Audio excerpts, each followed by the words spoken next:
Mrs আছে ওই তো বাবার তো এরকম না যে বলে তুলে আসে না তুলান না থাকলো স্যার এটা বিল্ডিং আছে একটা থাকলো স্যার না স্যার এটা সবার দাবি তো পূরণ সম্ভব ওই যে সাগিনা ফত্তান সাগিনা আইনি হ্যাঁ পিছন দিকে জায়গা কিন্তু প্রচুর জায়গা স্যার আমরা কোনো ইয়ে নাই স্যার পিছন দিয়ে আইছেন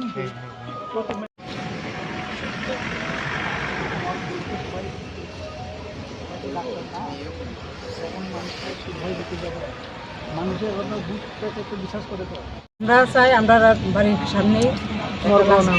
লাশ ঘর বানানো হইতেছে আমরা এই এরিয়ার প্রতি আমরা অবজেশন আমরা রাস্তার লোকে এইটাই যাতে বন্ধ থাকে এখানে যাতে আমরা বাড়ির পাশে হইতেছে এটা কন্ট্রাক্টরে মানে না তবু কাজটা জবরদস্তি করতেছে জবরদস্ত এখন আমরা আপত্তি দিচ্ছি আপত্তি দেওয়া সত্ত্বেও কিতাই দেখা যায় এখন আমরা মানে তারা মানতাছেই না অবজেকশন দেওয়া সত্ত্বেও তারা মানে এখানে তারা কাজ চালাইতেছে কিন্তু আমরা নিষেধ আমরা এখানে দিতাম না। কোন এলাকাতে কোন এলাকাতে হসপিটাল মার্কেট হসপিটাল এখানে এখানে হয়তো না আমার ঘর না সুজনগর না মেইন রুটের লগে হইছে মরগই তো আমরা চাই চাই অন্যখানে এটা ভালো ভিতরে হইতো চাই যা একদম প্রপারে হয় তাই সব সবের লাগে প্রবলেম হয় না কারণ আমরা বাড়ি ঘর নিয়ে আসি তো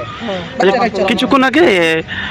মহকুমা শাসক এলাকাতে পরিদর্শনে এসেছেন তো কি উদ্দেশ্যে উনি এসেছেন ওই এটার উদ্দেশ্যে আপনারা কি জানিয়েছেন ওনার কাছে জানাইছি উনি কি আশ্বাস দিয়ে গেছেন আপনাদের কাছে ওই বন্ধ করিয়া দিব কইছে তো আপনাদের এলাকাবাসীর পুরোপুরি এখানে ওইতো না ওইতো না সব এলাকার মানুষ মিলিয়া আচ্ছা ঠিক আছে কালকে যারা কনস্ট্রাকশন এজেন্সি আছে তার সাথে কথা বলে এবং এস্টিমেট কিভাবে আসে এটা আলাপ করে দেখি কি কোন এলাকার স্যার কি সমস্যা নিয়ে স্যার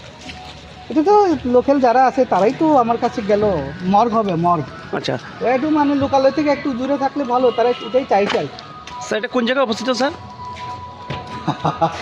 তো যারা পাবলিক আছে তাদের থেকে জানলেই ভালো না স্যার এটা তো কুমারঘাট হসপিটালের সামনে থেকে বলছি ওকে দেন